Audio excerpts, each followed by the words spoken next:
Assalamualaikum warahmatullahi wabarakatuh. Bagaimana keadaan kalian, sahabat Genius Generation?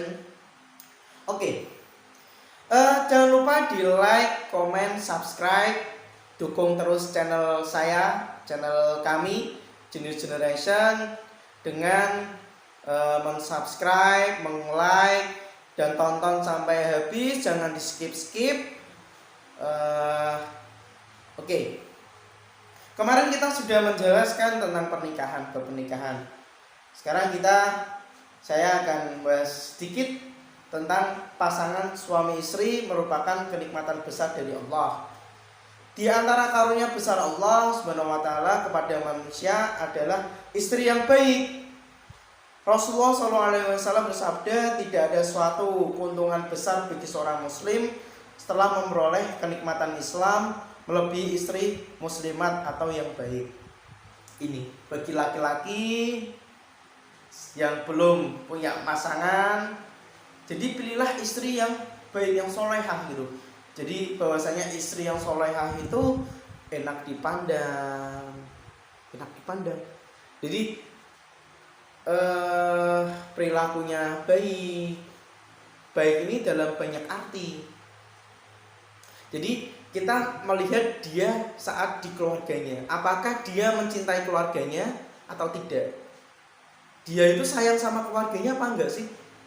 Kita lihat dari situ.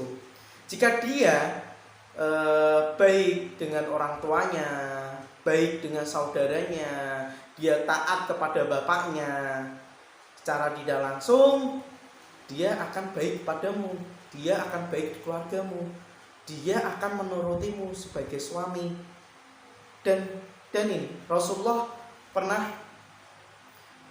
ditanya kepada sahabatnya, ya Rasulullah, bagaimana kita memilih istri?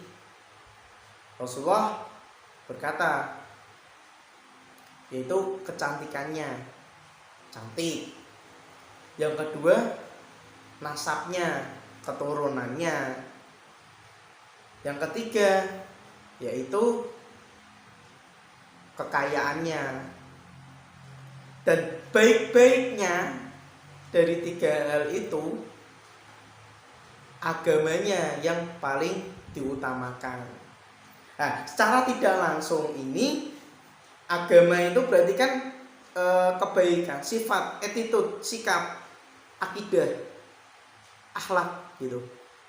Dari beberapa aspek ini kita bisa menilai bahwasanya kecantikan itu nomor 2. Setelah kecantikan baru nasabnya, setelah nasab baru kekayaan.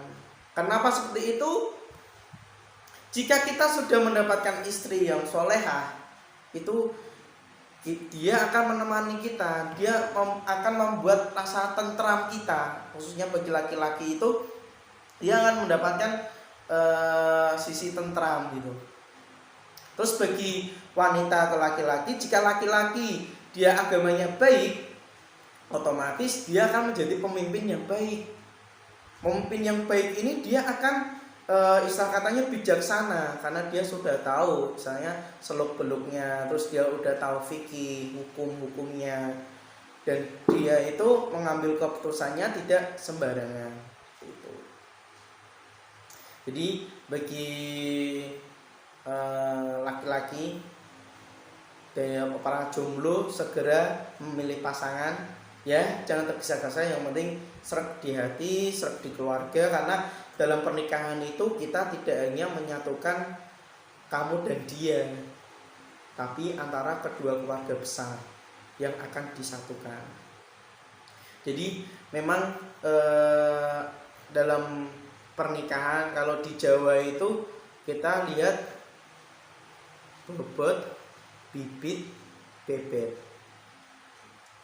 Jadi secara tidak langsung tuh orang Jawa dalam memilih pasangan atau mencarikan pasangan itu memang tidak sembarangan, harus dilihat dulu dia orangnya bagaimana sih. Terus dia itu dari keturunannya siapa? Apakah dia dari keturunan orang yang baik atau dari keturunan yang kurang baik? Jika dia keturunan dari baik, Alhamdulillah. Jadi ini tuh secara tidak langsung, eh, secara garis keturunan ini sangat bagus ini. Jadi kita bisa jelas keturunannya tuh dari siapa, dari siapa, dari siapa, seperti itu. Makanya dalam perjodohan, nah ini aku agak menyinggung perjodohannya. Jadi kalau anak-anak milenial kan nggak mau gitu dijodohkan, saya juga begitu. Tapi kalau saya dilihat dari sisi positifnya, perjodohan itu memang baik. Baik kenapa? Jadi kita itu tidak berhubungan dengan seenaknya. Contoh laki-laki dan perempuan nih pacaran, terus dia jalan bareng nih, jalan bareng hahi dan lain-lain. Kenyataannya malah nggak jadi, kan kasihan ceweknya ya, seperti itu. Kalau perjodohan otomatis ada orang tua menanyakan kamu serius apa tidak. Terus saat jalan tuh nggak langsung jalan bareng, enggak, dia datang ke rumah dengan baik-baik, nggak neko-neko, nggak hahi dan lain-lain. Itu sangat bagus jodohan itu. Akan tetapi ada tidak bagusnya, ada minusnya. Minusnya apa?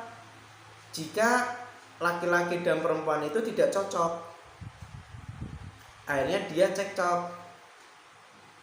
Tapi kalau kita lihat banyak itu hasil dalam perjodohan alhamdulillah langgeng. Dan banyak nih yang muda-mudi, ya tau muda-mudi, nikah muda, dan pernikahannya itu tidak langgeng, cuma 2 tahun, 3 tahun. Soalnya apa? Dia hanya berpikir tentang seks. Ini sangat bahaya ini. Pernikahan itu bukan hanya sekedar seks. Ingat, bukan sekedar seks. Tapi dalam pernikahan itu sangat kompleks. Kita berpikir tentang ekonomi, kita berpikir tentang sosial, kita berpikir tentang perasaan pasangan kita. Itu sangat penting. Jadi bukan hanya seks saja. Jadi sekarang kita luruskan niat kita. Kita menjalin suatu pernikahan, bahtera rumah tangga, itu memang sangat kompleks. Memang tujuan utama dalam membina rumah tangga itu memiliki keturunan. Akan tetapi jika kita belum memiliki keturunan, itu cobaan buat kita. Tapi tetap kita harus berikhtiar dan kita usahakan, selalu berusaha. Karena semuanya itu sudah ditentukan oleh Allah. Manusia hanya berusaha, seperti itu. Cukup sekian dari saya. Ingat, selalu membina rumah tangga yang baik dan utamakan kenyamanan pasangan kita.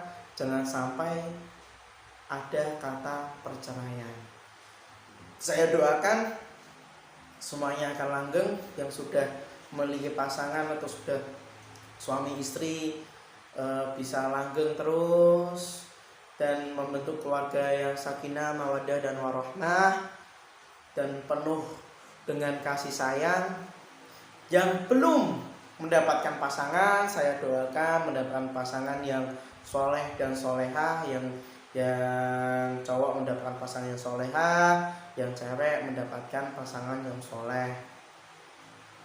Seperti itu, kita niatkan untuk menjadi yang lebih baik. Seperti itu.